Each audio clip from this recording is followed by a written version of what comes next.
sopona motema mukuse. Baebiki ata lobi boy eraoya. Ata lobi boy eraoya. J'ai travaillé sur ma faiblesse. Tikana no motema duku duku. Zalape moi charismatique. Moutonyo sa muta osane guerre. L'impulsivité. Être impulsif. Et ça maman a défaut. Moi, ça m'a pris des années. Ça fait plus de 10 ans que je suis sur les réseaux sociaux. Depuis 2015, 2016, 2017, sur Facebook, Instagram. Tala air nazor au moins maturité. Il y a la tolérance. Tu m'attaques, je ne calcule pas. Au betina bordi. Ça veut dire qu'il y a eu un travail. Il y a eu un travail. Il y a maté, mais il y a bateau. Et là, pour répondre à raté, il fallait laisser la chose se construire. Vous comprenez? Il fallait laisser les choses se reconstruire. Dans les autres, si tu insultes dans les commentaires, j'ai pas le temps. Je sais que tu vis mal. Tu vois, tu vis mal. Vous vivez mal. Les plus belles filles, bel homme, laissez-moi vous dire aujourd'hui, Bozala victime, il y a insulte. Pourquoi? Parce que moi, je suis à taille lungi mabe. Moi, je suis à taille mabe. Soki kakami lingi. Tobo sanakamabe nae, elle nous transmet l'énergie de sa pensée. Est-ce que vous le faites? Il y a un moment où on a battu mamabe. Fiamma ça m'appelle malonga te. Tala lolen, tala tala, tala kiki. Il y a un moment où bakou fait la gani, bakou fait la yété. Les amis, avant de exposer aux tozana physique, nous vivons la spiritualité. La pensée est spirituelle. Il y a un moment où rabino, sorozana zemina ya, kima baby shower. So yebito zara alpha na spiritualité. Si tu n'es pas alpha, tu fais le baby shower. Les esprits alpha, au bazar négatif, ba kwa attaquer on a libumu, au simbi pe mwana te, to simbi mwana baba, mwana ya aveugle. Bofungula ba combat mususu bino mo comprendre rien. Est-ce que tu es alpha spirituellement? Alpha zanani. Alpha zan mutu a échoué kate. Et il y a les réseaux sociaux depuis famille, les alpha. Moi, na oyo awake musikate aki Angola. Fi oyo ye bazo zeba sente yo. Moi na o okoma poto. Bana nyonso balakisa misapi na libota. Bango nde balikunzi ya famille. Boza ba alpha. Mukoko style my brother. Ba alpha bazaka na kimia te, ba alpha baza bana ba problème. Mona lukela bisoka ba problème. Lorsque tu as un enfant à problème de le bas âge, c'est l'enfant qui a la destinée. Na libota so moni mona balingi mingi, eza mona osali lote. Même na ba réseaux sociaux, moto azaka pena le plus aimé ba abonné belé, ba fan belé, ba makite belé, mika le belé. Ça veut dire c'est là où le tonneau est vide. Là où il y a beaucoup d'amour, c'est là où il y a Satan. Là où il y a beaucoup d'amour, là où il y a l'investissement de l'énergie, énergie à Bouzoba, énergie à Bilobela, énergie à Bandoki, c'est là où le diable réside. Parce que, à un instrument, il y a distraction, instrument, il y a qui vous kiolele.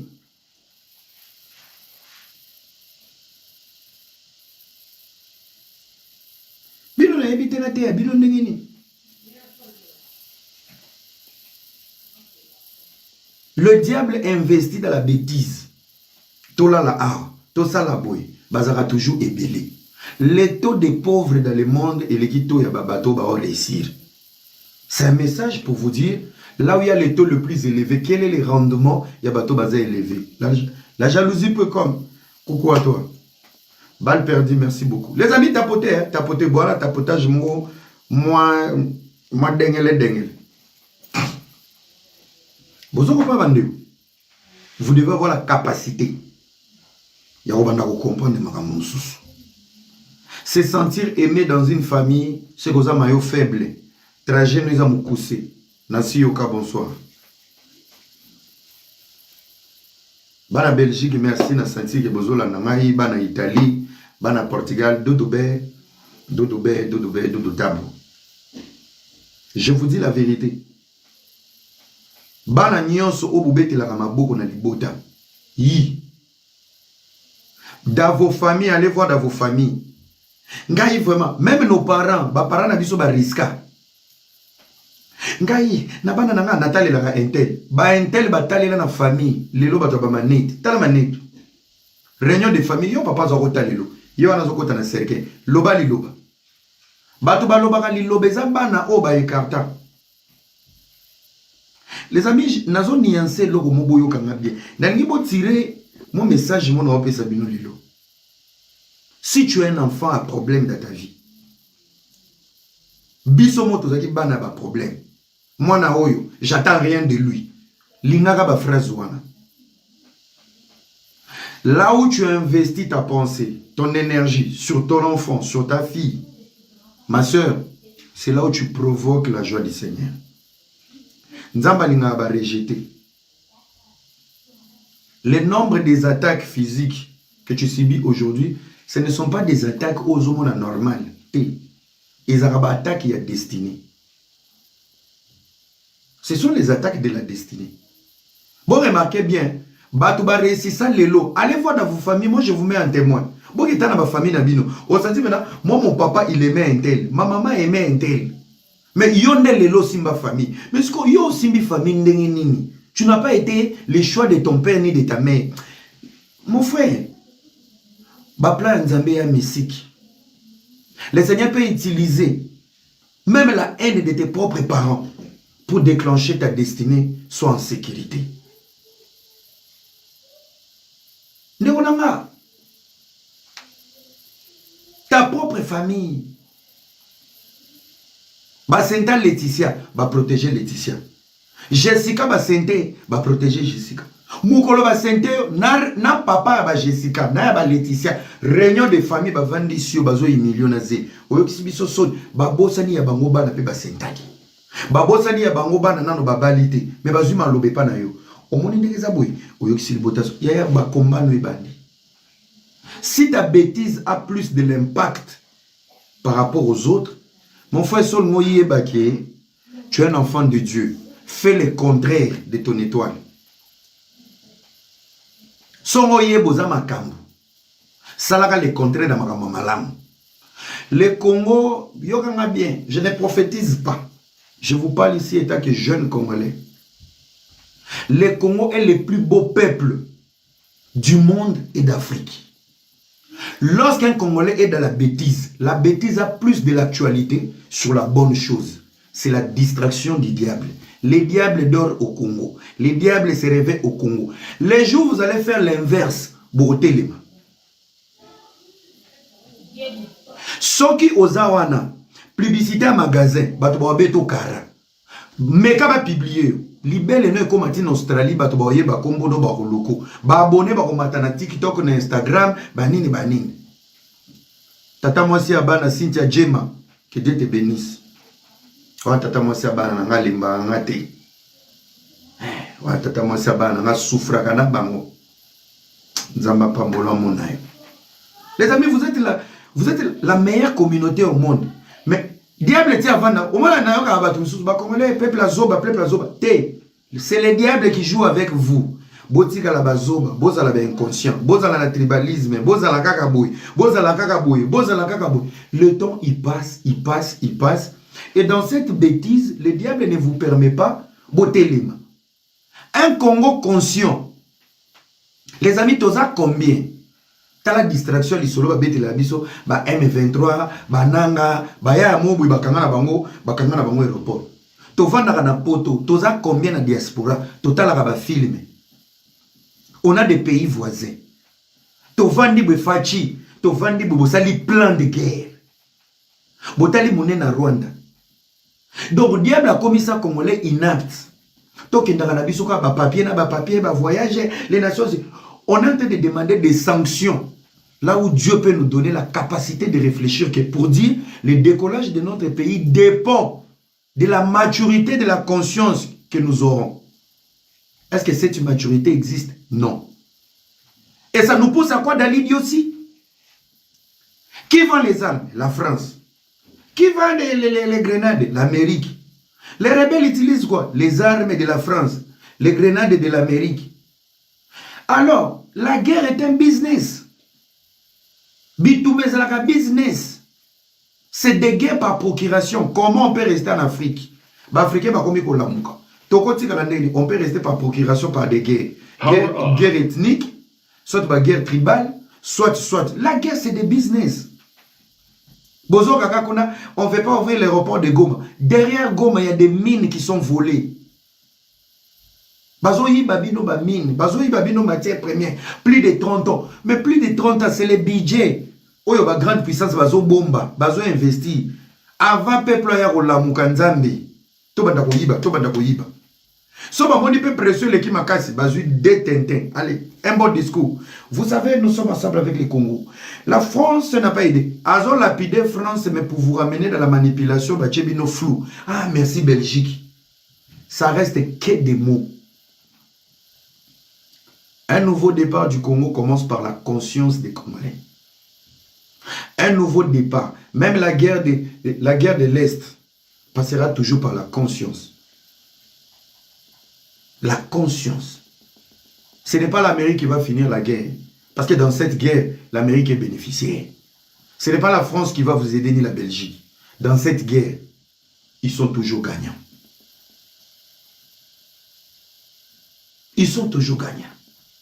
Donc ça veut dire la manipulation est à tous les niveaux. C'est pour ça que nous na politique parce que ça fait mal au cœur. Les amis, vous savez, on a combien de tribus au Congo? Je m'adresse d'abord à vous les Congolais. Tapotez-moi la vidéo. Vous avez combien de tribus au Congo? Vous avez combien de dialectes? Vous avez combien de langues? Zosikoyo, babikolo wana nyonso bafuka misabino na se par un groupe, par un petit pays. Donc Kinshasa est plus grand que sa population et on va rester pendant 30 ans. On va laisser des Charles Onana des Camerounais nous écrire l'histoire de notre pays. Tout ça et après tozo que de Kondoria Banzambe Pambola Congo, distraction liboso la Congo. Les églises. 80% des pasteurs congolais non instruits. Il y a un problème à géographie, il y a un problème à histoire, il y a un problème, il y a culture générale. Je ne suis pas contre la présence de la Bible et de Jésus-Christ. La même Bible qu'on lit au Congo, c'est la même Bible qui bénit les Américains. La même foi, au bas français, chrétien, dans le monde entier. Ça veut dire que dans la Bible, il y a une nuance. C'est le seul livre où on parle de Jésus-Christ qui peut réunir les tribus et les langues ensemble au nom de Jésus. Nous disons tous dans les commentaires, Amen. Mais oya biso, à part Amen, na Amen na babagisa, amener les bières, amener les ndumba, amener les kwiti, amener les bombés, amener, bobé bisa. Ne vous attaquez pas aux pasteurs. Attaquez-vous à des églises. Église et côté ça dans une église lelo et comment déclarer le rôle à entreprise. Dans votre église, est-ce qu'il y a des églises oyo bah comment un système moko social? Est-ce que bah église et koki ko aider bino lelo bo se développer? Est-ce que l'église est koki ko prendre en charge bana ya ba mama o ba sisi na l'église pour créer des bourses? Les églises sont capables. Mais bazo ko ka la monter pour l'année. Pasteur aza limité, français mouké, atanga mouké, koyeba et belé. Les prédications aujourd'hui au Congo sont basées sur nos réalités. Nzamba ko pambola yo, nzamba ko memo na Dubaï, nzambe. Écoutez, nazaka un exercice mon sala na bi. Est-ce qu'un français peut aller dans le Congo, il faut ça la veille de prière pour un visa au Congo?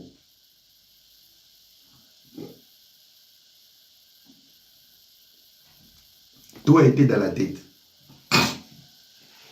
Préparer, planifier. En fait, l'Afrique, c'est les cieux et l'Afrique, c'est les paradis. Pour nous distraire, je peux parler pour les spirituels, mais je parle en mode politique. L'homme blanc a fait exprès de vous vendre du rêve ici pour abandonner le vrai paradis boya boye. Pour y moratika la kuna a exploité, a continué à faire sabino koto. Yamoza soro yobo kingunda. Ils sont redevables d'avoir violé les lois de l'humanité, de vous avoir mis dans l'esclavage, volé votre histoire, et dans cette réciprocité, ils sont là d'abord pour dire, la personne vient d'arriver, elle a besoin d'aide. Mais au moins, la personne est venue se présenter. Nos arrière-grands-pères, lorsqu'ils sont allés, ils ont tué pour s'installer. Au moins, lui, il essaie de demander de la place. Par réciprocité, voilà ta place. Quelle est ton histoire? Ah, yaya poto, somo, somo kingunda, bakolo kilo place, babandiko futa yo. Ce sont des dettes morales. Ce sont des dettes morales. C'est planifié. Quel est le pays où vous êtes redevable, normalement, préparez-vous. Ça nous permet aussi, de l'autre côté, de ne pas nous venger. Ils nous ont colonisés, ils ont tué nos arrière-grands-pères, nous aussi on va aller là-bas, mais Bango Bazarasko sensible, tu viens par la petite porte, bonjour, je viens d'arriver, je suis... Ah, venez. Ah, tu as été blessé. Automatiquement, si tu voulais te venger, tu pardonnes. Ah, ils m'ont mis bien, on m'a donné un endroit où dormir, je mange bien. Vengeance, c'est vengeance. Donc pour vous dire, selon l'histoire, ce qui se passe en Ukraine ou en Russie, la Russie est en train de se venger. La dislocation de l'URSS. La guerre de la Russie et l'Ukraine est une réparation de l'histoire. Et les gens qui ont séparé, qui ont disloqué l'URSS, ce sont ces gens qui ont voulu financer l'Ukraine. La Russie est en train de réparer l'histoire, de restaurer l'histoire. C'est ce que le Congo doit faire un jour. Nous devons restaurer l'histoire de notre pays. On ne peut pas apprendre à un enfant l'histoire de Christophe Colomb, Léopold D, en sachant il y a l'histoire de Kipanvita, il y a l'histoire de Lumumba, il y a l'histoire du Congo. Il y a l'histoire de Mobutu, il y a l'histoire de Kasavubu, l'histoire de tout le monde. On vous abrutit par procuration. Moi, j'étais en 6e primaire, mais je savais les noms de tous les États aux États-Unis. Mais je ne savais même pas un jour que je serais en Europe. Quelle folie! Quel est cet enfant américain qui peut maîtriser 20 pays africains? Aucun! Il y a même des pays où il y a des pays en Afrique où tu peux poser à un Français, un Belge, un Américain. Ah, tu sais c'est quoi? What is your name? What is your need? What is it? Il y a des gens qui parlent anglais. Why are you? What are you? What is a wish? Wish you? Ils ne savent pas. Nous, on n'est pas les esclaves, même dans l'enseignement. On est toujours esclaves. Même dans l'enseignement, on est toujours esclaves. Quand on nous parle de l'histoire et la géographie, 2 minutes pour l'histoire du Congo, 30 minutes pour nous parler de la France. Il y a des... Quelle est la mer? Je ne sais pas si c'est le lac le plus important de la France. Quel est ceci? Quelle est la date de la Deuxième Guerre mondiale? On nous parle de Hitler, même à l'université.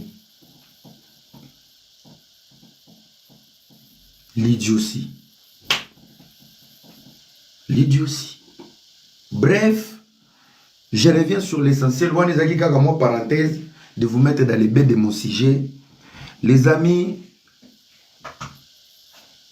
là où il y a l'excellence, je vous dis, hein, que Dieu vous bénisse, qu'il vous donne un peu de pasteur. Le pastoral est une vocation, pas une profession. Lorsque vous avez un pasteur qui vit des offrandes, à la langue, il sera un pasteur mytho et menteur. Abandako sa ba prophétie, abandako sa ba biloko mususu, akopanza bino na famille, non. Le pastoral est une vocation. En dehors d'être pasteur, moi j'aime les pasteurs qui ont 2 facettes. Il est pasteur par vocation et un appel, et de l'autre côté, il a une profession. Vous devez avoir des pasteurs avocats, par exemple, des pasteurs médecins, des pasteurs directeurs, c'est important. Mais quand vous avez un pasteur tout court, il y a un souci. Il y a un souci. Parce que la Bible, elle est compliquée. Des fois, pour moi, je vous parle de la Bible, j'essaie de développer la Bible. Ah, tu prêches plus que les pasteurs. Parce que vous avez des gens qui ne sont pas allés à l'école. Le discernement dans la lecture biblique, pour que le Saint-Esprit avanda, essaie de me rappeler une touche. Une touche, il y a classe. Je vais vous donner, Solomon. On a dit les Hébreux ont fait... écoutez très bien. Les Hébreux, dans l'histoire de Moïse, il y aura intellectuel. Oh, comment ça se fait que les Hébreux ont fait 40 ans dans les déserts?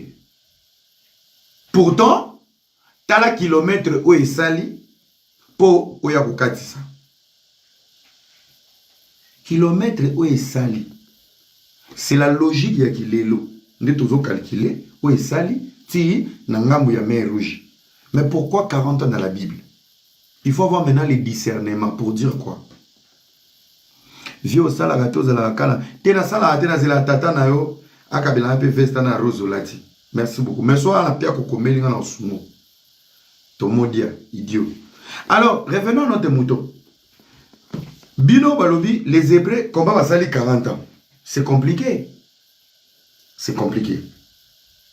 Si vous discernez, il faut vous expliquer pourquoi les Hébreux va sali 40 ans en Égypte. Est-ce qu'il y a quelqu'un qui peut monter pour me dire pourquoi les Hébreux va sali 40 ans pour bakati ça? Est-ce qu'il y a quelqu'un? Pour le moment, ça va débat. Donc, kolonga awa na awa et ça là 40 ans. Et Bible est comme ça. Bible est comme ça. Pourquoi? Écrivez dans les commentaires. Moi, je vais Moïse ezaki teti. Yo bene mo omela masanga ngola ya makasi.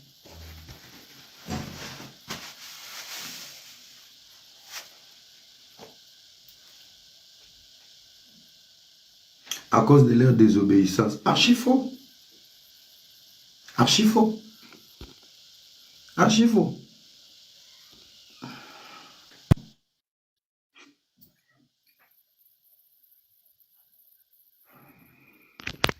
Allô? Zéla. Oui, allô? Oui, allô, bonsoir. Bonsoir. Tu peux répondre à la question ou pas? Oui, c'est parce que leur pays, leur terre promise était habitée par d'autres personnes, des personnes étrangères. Donc, ils ne pouvaient pas partir parce qu'il y avait d'autres gens qui habitaient là-bas. Mbadi. Mbadi, maman.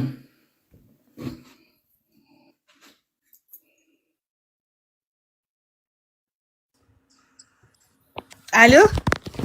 Oui, allô, bonsoir. Bonsoir, père. À mon sens, et au sens intellectuel, c'est parce que aussi les frontières de l'époque ne sont pas celles d'aujourd'hui. Donc du coup, si on prend les frontières d'aujourd'hui, ça donne la sens T. Un tout petit peu, hein. On a le bel na sens là, on a une classe. Bravo quand même. Réponse nous autres tenir debout. On a une classe. Merci. Qui encore? Bah, pasteur n'a vu bazar théorie à TikTok.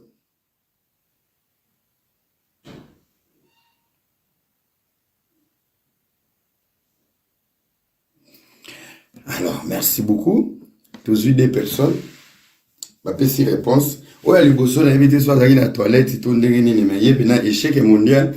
Oui, à mi balé, la petite réponse. Mais la carte, tous la troisième. Eh, kakaba maman. Écoutons. Bonsoir. Bonsoir.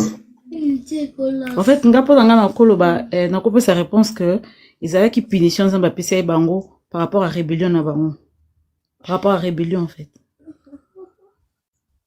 Dans le désert. Ouais, pour nga ils avaient qui punition za bapesa bango on basala 40 ans. OK. Merci. Merci.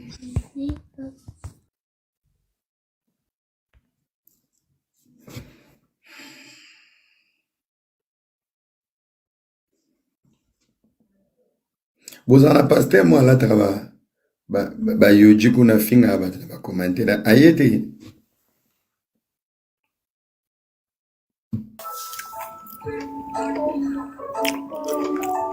Bonjour. Papa, si ça colle bon moment, tako papa la main. Niveau zota fait. N'invite sozolia miku à battre.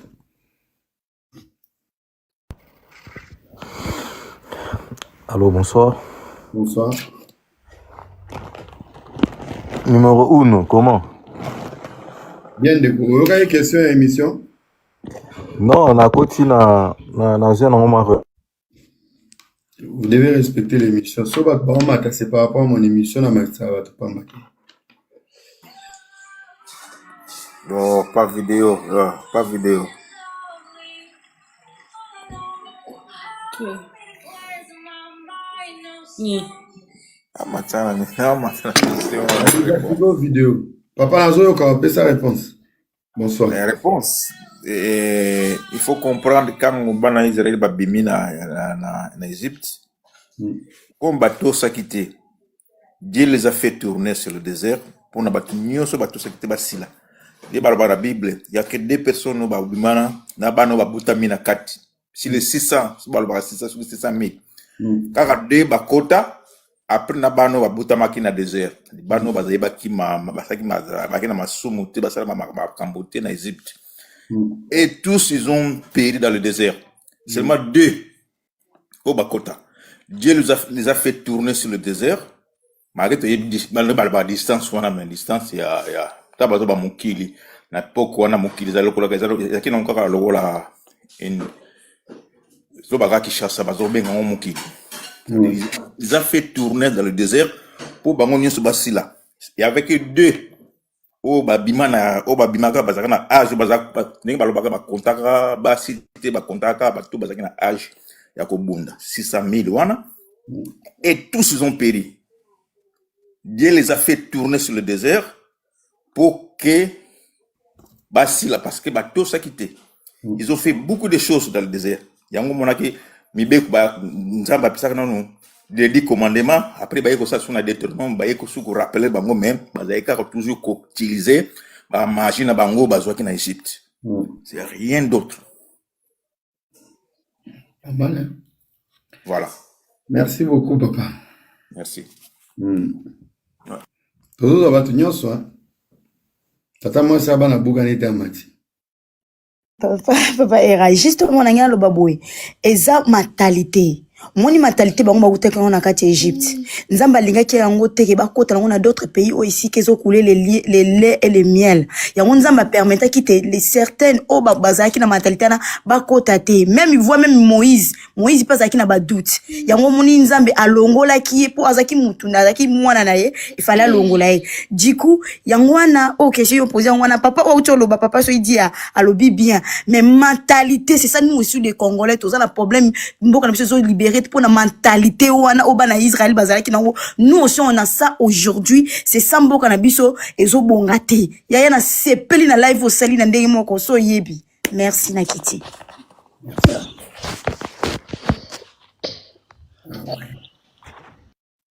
Bon, les amis, premièrement, pourquoi ba hébreu ba umela kana désert? Papa otu koloba ya suka na maman Cynthia ba sololi na lobi bien. Mais calcule à liboso. L'effet de traîner dans le désert était une sécurité et une protection. Parce que ba longwa ki Égypte ba koti désert. Tozongi na maman intellectuelle alobaki alobi peut-être ba frontière à l'époque ezalaki bongoti. Non. Dans le discernement, la direction où il fallait bango bazou, tiba kene dans le Nil, ce n'est pas la direction que le Seigneur avait souhaité bakini. Les faire refaire tourner bango dans le désert, tant ou Pharaon bandi ko landa bango, parce que il n'y a pas eu quelqu'un qui est retourné vers Pharaon pour dire ou Ramsès, t'as la base devant le Nil. La vitesse que tout c'est comprendre. C'est juste il y avait des militaires qui veillaient pour savoir basant à niveau nini. Alors la direction la plus courte était la direction la plus dangereuse. Et la direction de la sécurité était la direction Yakobunga. Si le Nil était à gauche, bango bakendeki nanu à droite. Il y avait d'abord une diversion.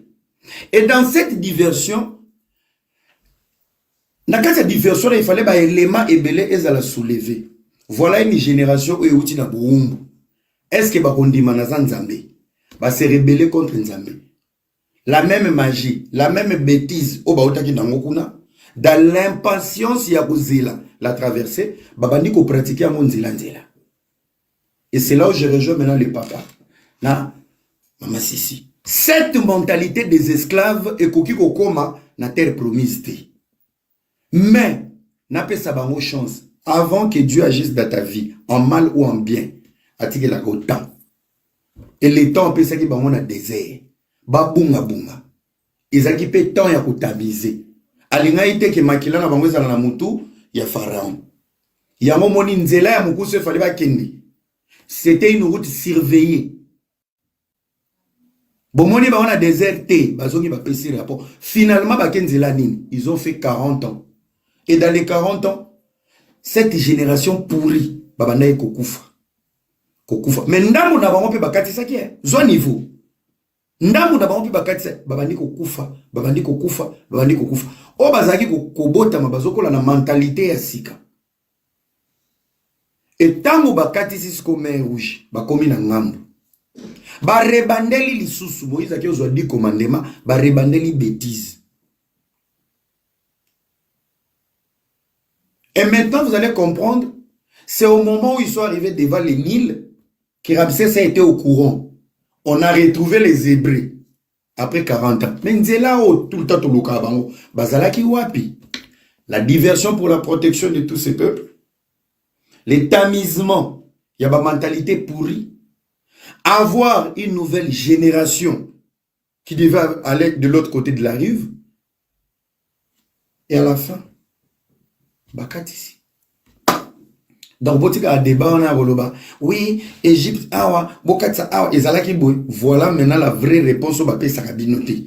Tant yo tchaka carte à géographie, bazaki kaka awa po bakatsa awa basalaka 40 ans. La réponse de 40 ans tu l'as aujourd'hui.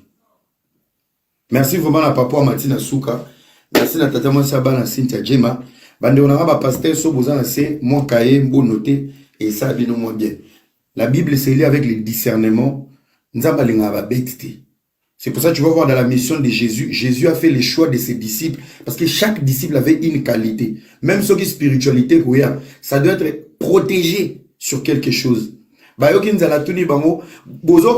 Oui, non, ça a magité, mais bozana nini. Oya mukioza na muso memelie, il multiplie. Moi, maïla mukioza la kanango avant d'alikola ozanango. Est-ce que tu veux to rozo amène à bien? Si on peut revenir maintenant sur le Congo, la mentalité n'y est pour le changement et qu'il y a bisoté. Cette génération doit mourir. Génération Mobimbaou, il faut pas koufa. Il y a des politiciens, il y a des musiciens, il y a peuple. C'est une génération perdue. Vous avez été esclave pendant 60 ans. Mentalité baby et poli. Malamu devant bino pas c'est qui n'a malamu nebeli. Donc ça veut dire à force de trop souffrir. Action nyonso ya malamu soke yena kana yoti ils appellent kamabe pour passer l'équipe. Cette génération doit disparaître. L'avenir du Congo n'est pas d'aujourd'hui, n'est pas de demain. Ils sont dans 100 ans. Les grands Congo au Mobutu Aloba, la gâchette wana qui se trouve aux Zaïre et au Betaka après 100 ans. Je reviens ici pour vous expliquer on a combien des ethnies. On est incapable de finir une guerre. Le Congo, c'est comme un corps. Mais Moussapi Moué Kotsali Yanzi. Nous autres, mon bébé là, tilelo. Soki Moussapi Beli, ils ont empêché les Bogo ya Mounene. Soki Moussapi Asugate, ils ont soin. Ils ont pénalisé nous autres. Ils ont empêché que tout soit. Ça veut dire qu'il y a un souci. Et le mal de notre pays est profond. La mentalité, elle est faible. Nazotu na bino bozana bikolo combien na Congo ya bilombe. Mais regardez forme de guerre aux Congo. Le Congo peut finir seul la guerre de la mentalité, que ce soit une guerre par procuration ou politique. Un peuple éveillé, c'est un peuple très dangereux. Nano bolamuka te. Boli mukolo bolamuka. C'est le jour où Goma baloba tout à coup fallait. Bukavu balobi tout à coup fallait. Kinshasa lobi to coup fallait. Ba province donc mukolo borotele ba wabi to kufa lelo mindele ba kende kingani ba kende kingani ba. C'est le jour où il y aura un nouveau départ. Je ne suis pas ici pour vous menacer ou pour vous stimuler sur une révolution, mais sur une conscience, une prise de conscience sur la guerre de l'Est. Une prise de conscience. Mboka la bine faut signer la ngo ba papier. Yuma morobo le roi nanga vanini na Kinshasa président Seni mais à côté na anglais morobo bo comprendre que environnement n'est un environnement moro ya business donc nanga comme peu danger un nanga fainé à Kinshasa mais un nanga devient solide à Goma et bien bon normal vous avez M23 pour dessiner ngo comme normal makamoto comme normal makamoto normal nyo saison normal Rwanda comprenant faiblesse ya Congolais Basi masangana sexualité. Lokumu. Toko tawana. C'est dans notre ADN. Makila na biso. Mentalité na biso. Mentalité na biso. Le partage du pouvoir. Parce qu'on est faible mentalement. Les amis, Bobanga na bino koutouté. Ce n'est même pas les gouvernements les problèmes. Ce n'est même pas les présidents les problèmes. C'est nous. Ça va mal, tu croises les bras. Baïbi millions, tu croises les bras. Au moins, il peut l'information na IGF. Que le ministre, il n'a venu na bino, Kaibaki. Mais il y a des peuples, voisins nos ministres, qui Kaibaki, lobby, qui pendant le gouvernement qui va tumbaki.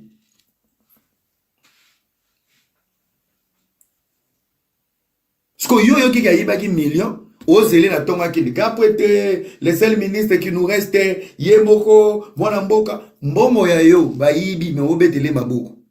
Mbomo na yo. Okomi mandia na tongo. Génération yo se koufa po yo zo ki moins 20. Mais c'est vous les problèmes. C'est vous les problèmes. Nana Oro est des chefs de l'État. Mobilisation à peuple. Et en plus, je vais nuancer. Bozu les garaba inondation. Bozo filmer bota la Kinshasa nekomi. Milangi nyonso o ebimi wana o bubwa kakate na ba poubelle. O meli bisiko bwa ki papier toilette o bwa ki. Na ngina tuna. Nenge bo dindi wana na ba milangi wana ezangi place a okende. Ezaka milangi ya Mama Denise.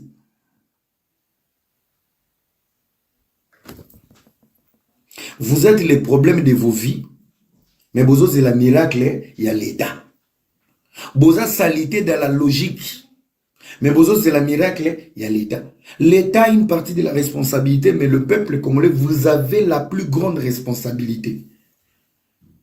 On vous a interdit de ne pas avoir des poubelles. On vous a interdit de ne pas vous organiser dans l'avenir Nabino. Vous n'avez pas de poubelles à la maison. Allô, Israël Mutombo, bosola la politique, yakotala, bafufu nyo sezana ya mama bino. Bino pena si tous les peuples kinois, bino bokanisa pena ke l'État wa nokota na ba toilette na bino bongisi ba douche. Imaginez-vous lupango mobimba bazana ba iPhone 17. Mais douche na bango ezana toiture te, ezana tolte, mutu na mutakenda oswana liputa. Bobe no ba benga le confort.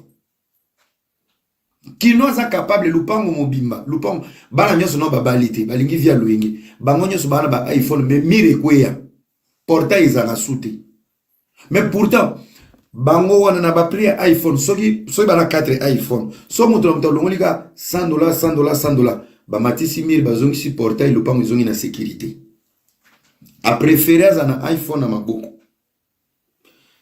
toitire kweya portail ya batol douche zanga toiti bazar douche décapotable cantine na loboko savon ligno il y a même des gens dans iPhone otiki na charge mozo sur na savon basani vous n'avez même pas les leaks ya rozana déodorant savon na yo privé lignoka to ta porte na douche toza bato to ba nyamate sko ba biloko neti ba bongo l'État pe foya kaka baba na ko répertorier ba douche na bumbu na makali za na ba porte te ndenge za boye lupango yo miro depuis ba cha sera lumumba mais on va lupango ezanga mire bozo sa fête bobo kangisa mbongo fête na matanga boko kangisa pe mbongo bozongi sina no toiture bozala na intimité na lupango na bino. Et ce sont des éléments, c'est l'éducation. Toza pourri. Toza waba hébreu. 60 ans de misère. Il faut tout koufa pour Congo et Téléma. Congo et Téléma, vous êtes le peuple le plus puissant. Il y a un diable à Soubela Congo. Vous avez toujours une distraction. Vous avez ma casse na musique, composition, kobina, kolangwa. Mais le reste etikali. Achela bino maman na distraction. Vous avez des talents. Niveau sportif, on a tout. Tout ce qu'il nous faut. Même ba changer ba nationalité. Ba linga ki ba ya. Mais mboka mobo ils ont inspiré confiance te. Ils ont pensé lenga venir te. Voilà pourquoi on est toujours comme ça. Tozaka aboy. Soki bo telemi lelo. Vous savez, hein, imaginez-vous l'Éthiopie lelo, économiquement l'équibino. Bon, bien l'Éthiopie s'est développée l'aviation. Poya poto, Éthiopien, bien moins cher. Même na kati ya Kinshasa, Éthiopien. Mais t'as la Éthiopie place ça. Na axe ya cartographie. Si on renverse l'Éthiopie et la RDC, RDC, normalement, ils ont mérité, RDC ont mérité à la place Éthiopie, Éthiopie ont mérité à la place RDC. Je vous dis, si l'Éthiopie était le Congo, chers amis, Afri Mobimbeya au défendre en Éthiopie, il y a Congo. Éthiopie a un angle écoute pour là. Avant de économie l'aviation. L'aviation n'est pas une richesse, hein? C'est l'investissement. Et ça richesse, c'est investissement dans l'organisation. Mais vous là, vous avez l'uranium. Donc l'uranium, le plus grande puissance va utiliser le nucléaire. Vous avez l'uranium pour le nucléaire. Vous avez tout ce qu'il vous faut pour les téléphones, l'électronique. Vous avez tout. L'avenir du monde, la technologie, tout ce que vous voulez. Bozanango. Zosko peuple azanango. Scandale géologique, mais le peuple le plus pauvre. Vous n'êtes pas pauvre, vous êtes juste bête.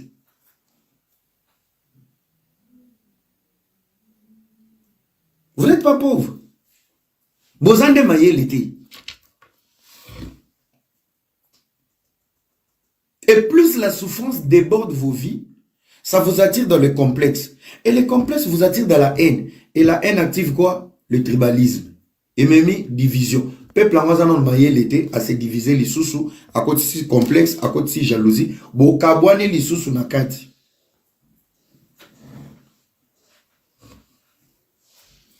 Nous ouvert. Bino.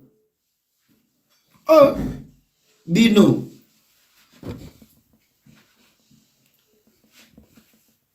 Soukara peuple. Tumbola congolais.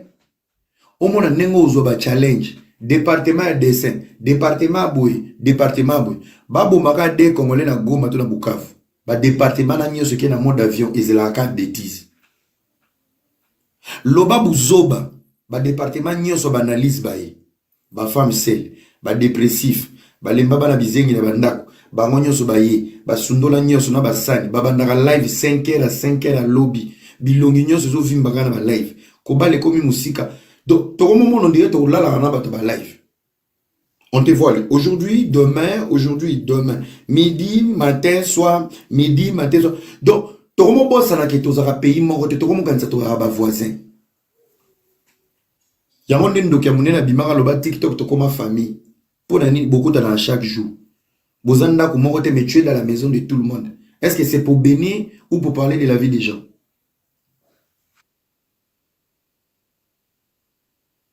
Merci Balpéadi. Nyon soit la nini. Boya pour se consoler sur les réseaux. Et bah guide n'a bien à réseaux sociaux. Les amis, la Bible dit on donne ce qu'on a. On dit moutoso qui n'a pas bongité na vie. Moutoso qui n'a pas zuité. Dans lui, il n'a pas le pouvoir de dégager ce qu'il n'en a pas. On donne ce qu'on a.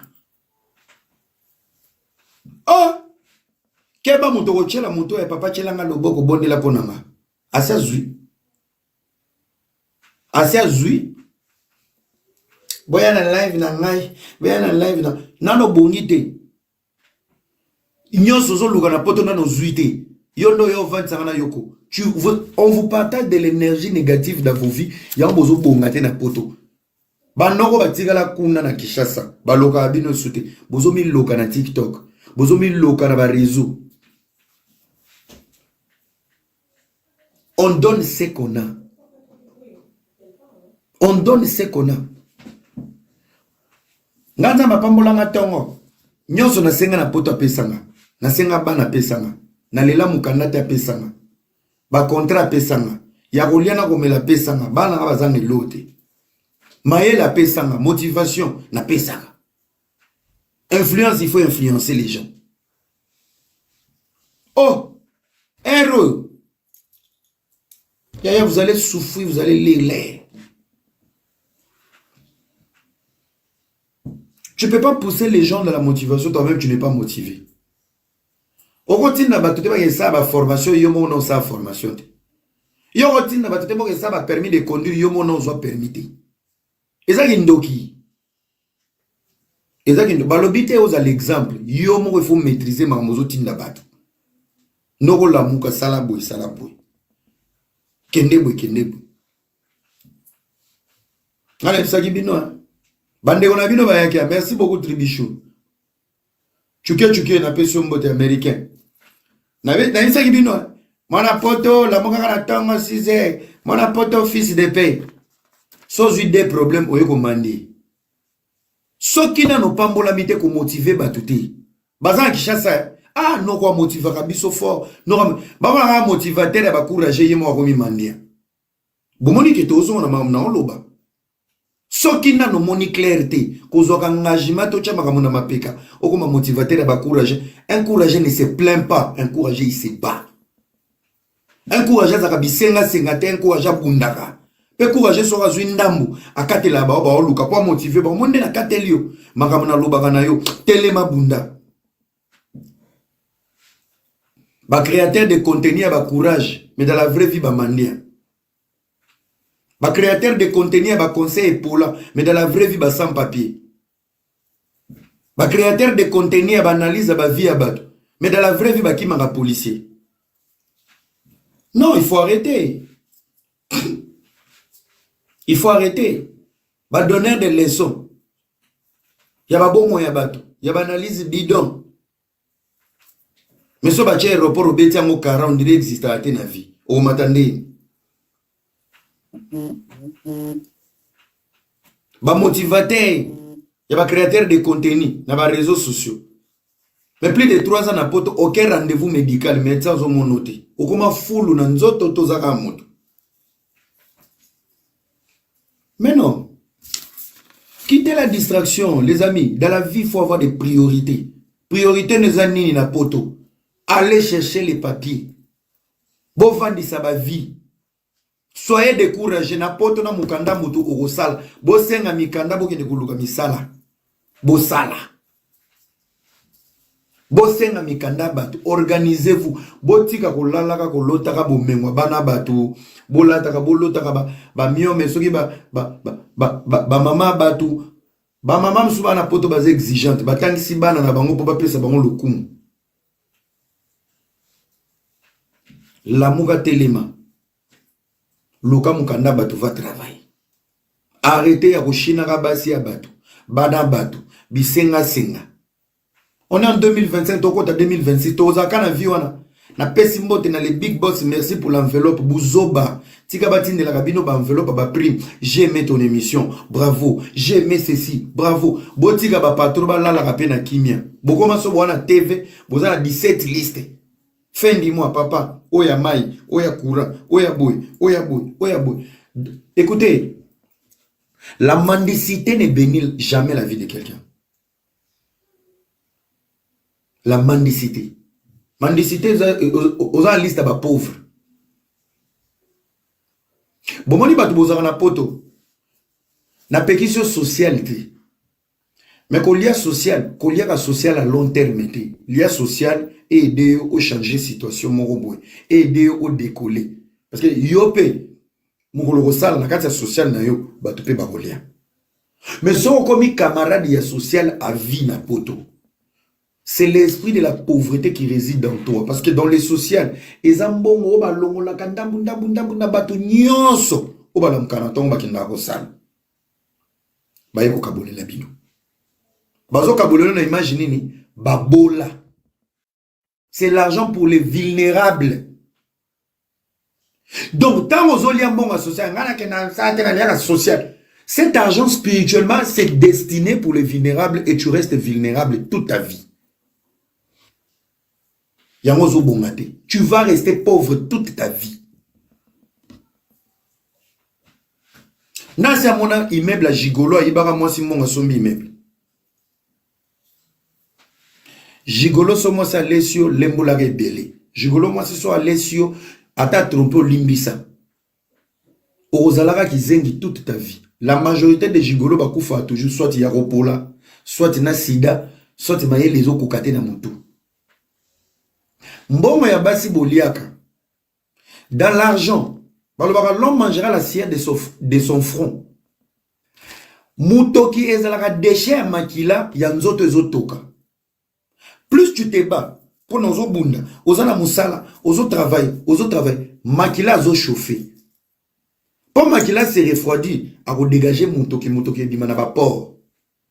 Yango de to bengi la sueur de ton front. Donc chalet ya ko lamuka ko kende ko luka, ya ko bunda, makile chauffer bimisi mutoki. Des fois mitoki misu se sangana na ma misu. Eza ba déchet ba choc, ya ba courage, ya ba effort. Ce qui moi c'est acha mon enveloppe. Bien aimé dans le Seigneur. Yozo exploité na ki gigolo. Ozo zelo bonga na sima bana bato. Ozo zora mbonga bana bato ke na kosalaka ba tapage. Eza ba mbongo ya ba sacrifice. Ndeko lia mbongo no ya ki frapper. Zalata moyibi. Kolota ka mbongo te oiti pa mwasi. Oko misango neti fond de départ. To oke na oko ma patron. Mbongo ya mwasi. Ozo kabela basi. Levez-vous, aller travailler. Il y a des sujets où il faut bosser entre bino. Bosana poto. Vous êtes dans les conforts. Ma formation en ligne est zali 15 € par semaine de formation en ligne. 15 €. Bosimba bambon. Bosinga taba karta bado.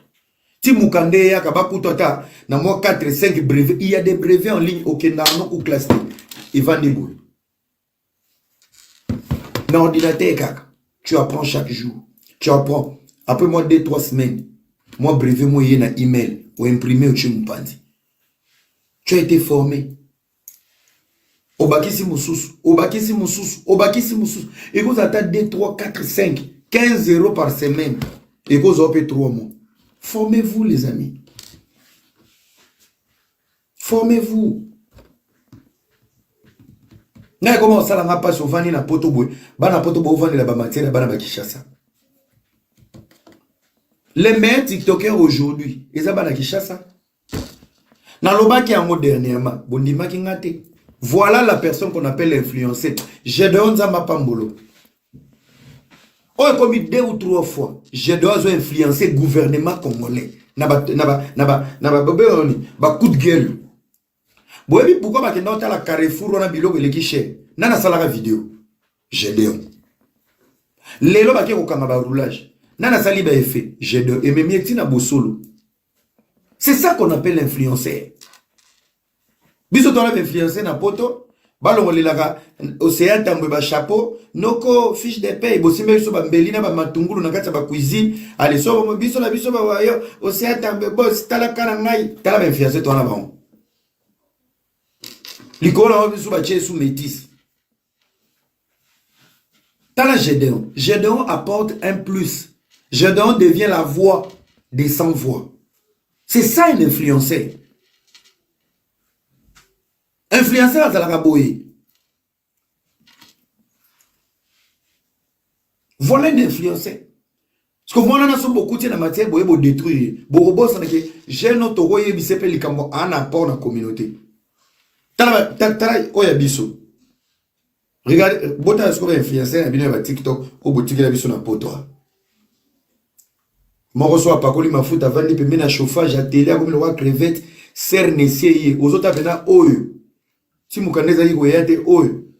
Arozada ba 53 ans, botambo na bato mususu roza papa leki na Yosué camarade. Aucune influence que des bêtises, que des petites choses. Na biloko epesa mukanda. Na ba oba kati saka na ngamu na nenga Sodome et Gomorre. Na yo epesa ka mukanda ba zuite. Tala niveau libabe. Na place facilité eza. Soko yeka ba talika na sima babi. Awa. Potage. Ombilical cassé. Hernie bouchée. Intestinal pamplemousse. Tout ça. Na yango ozangi mukanda. Bino boya ko loka. Vous êtes des maudits.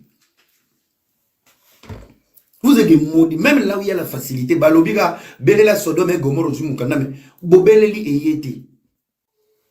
Bobeleli eyete mais talande bo. Les amis, moi ce qui me fait le plus mal là. Comment vous faites? Bilo rose lanzambe a salé lo na salé lioté mais bozol na bo andoleli sarabato. O basi bazu o bino boluka. Donc bozara omoni ba bino ba échec ko wana poto. Bozara kwa batu mobwe.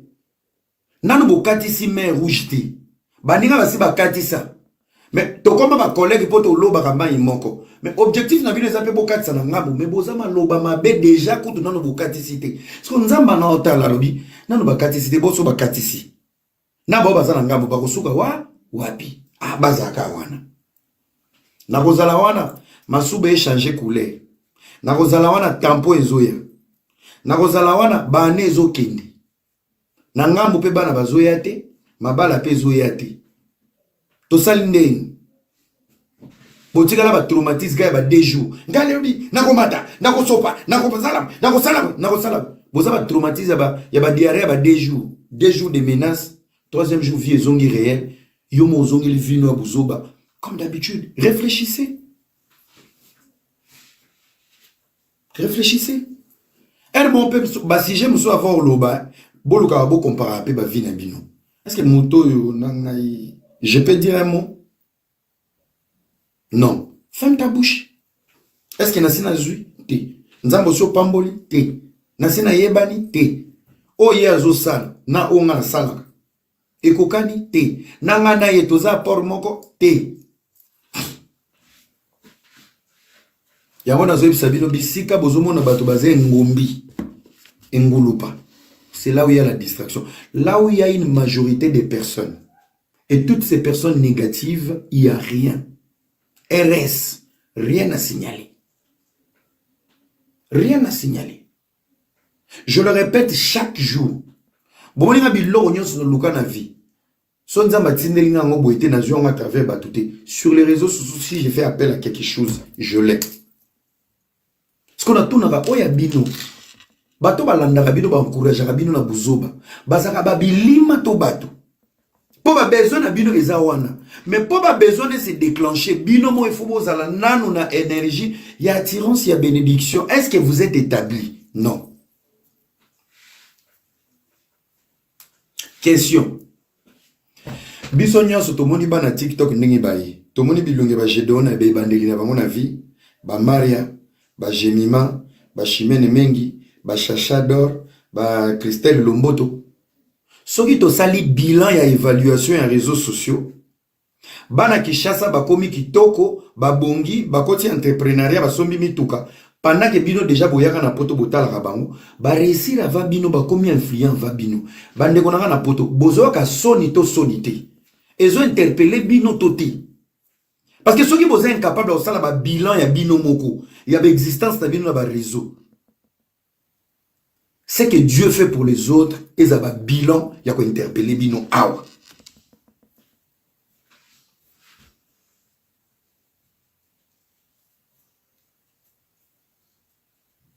Nzamba pamboli bango sima mega. Ba mati ba avion na misu na bino. Ba bandi ko sala ba publicité ya bato. Lelo bango nyonso 80% ya ba en tête.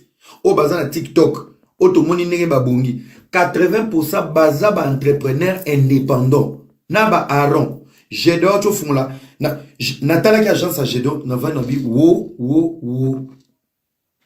Bravo. Marchandise qui zongi. Ba doza pe ba live ba buzoba. Ba koma plus focus na makambo. Mbongo ou rien. Mbongo ou rien. Bino na poto pesa kama mache. Pesa kama mache. Mache design. Mache. Bato ba mache. Tozana mache. Mache le kotaki. Mache le koti. Lobi na koya. Jour boy. Jour nanga. Bozo banda live masebe o brosete ba potina misu biloba loba kaka soki pe police ye wana ndako eziki moyeba e bate bembeno ezate mukande ezate adene no bayebi yote bokendaka pe hôpital ete ba vi pe bopona serenga kobendaka mwambila mu contacter ezate kaka koloba koluka ka ba makambo Bon, à un moment donné, n'a évité. Vous avez nyama, TikTok, ne l'on la bino, souci, problème à vie, na bino. Effacez-vous, trouvez d'abord les solutions de vos vies. Mais c'est grave, ça. Les années passent. Homme sous son moutou, qui zeng, mis sur 5 heures en États-Unis, il était sans papier, car Koloba, moi, je suis appelé son bon Moïba, à repérer sur sousti. Ngala sola, depuis 2017. Prince, bakangi biro, oye, boss na bino moutou, mounena, le roi, ngombe, ya Italie. Akenda, mis sur 5 heures. Azonga ndako, aluka mukanda. 1000 visas sans papier. Arrêtez de mentir les gens sur les réseaux sociaux. Boyoka Sony. Ba TikToker congolais, onyo sur top 10 na bango bazaba entrepreneur. Maya entrepreneur. Entrepreneuriat. Gédéon entrepreneuriat. Chimène Mengi entrepreneuriat. Chachador, je pense elle est dedans aussi. Aaron dans l'entrepreneuriat. Nani sous. Bino vous ba ba mususu. Mususu nani? Nani? Cassation, ce qui est entrepreneuriat. Nani? Niclette, entrepreneuriat. Tonton Lula Lingake Mingi. Niclette, tonton Lula Lingake Mingi. Jemima, entrepreneuriat. Nani sous. Tokomi déjà na 8. Natangi déjà Jemima. 9e nani. Botanga bino mutubu yebi ba mama. Joli que na TikTok c'était joli que na mbongo na ina kwena yi. Ozoma ba boni baza kati entrepreneuriat. Ba mama social ba muntu na muntu azana kati ya deal na ye ayebike awa. Bon, tozoma siko na poto. Puis na puis. Na poto échec mondial. Chantal Bola ateka babiloko na ye c'est périodique. Bomona nenga teka biloko ne azana mamne sala. Rosette Kongosa asala mamne tozota la bato ba utiliser les réseaux sociaux. Toche Rosette Kongosa tolongoli. Mama Kongo a son travail place à na salle. Les restes. Magali Loma elle travaille.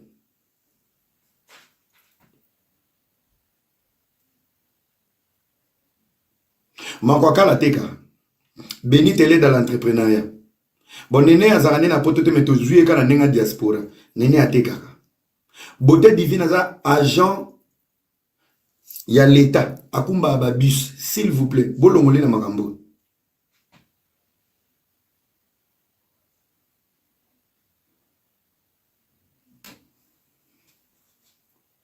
Dano na teka abakisi na yekuna.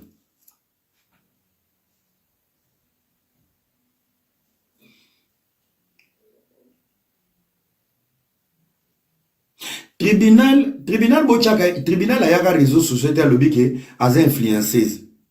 Tribunal ayana concept na ye délire na ye, ba tribunal ayana concept na bango ba Manuela tozolo bana ba chaka mutu liboso. Jujubio est dans l'entrepreneuriat. Nazala kolimo na zwango kutu mardi ou mercredi na Paris et y a une agence ya Jujubio. Sarah Tolé dans l'entrepreneuriat. Sarah Tolé kutu za deux côtés. On a des fois. Kishasa poto. I am instant dans l'entrepreneuriat.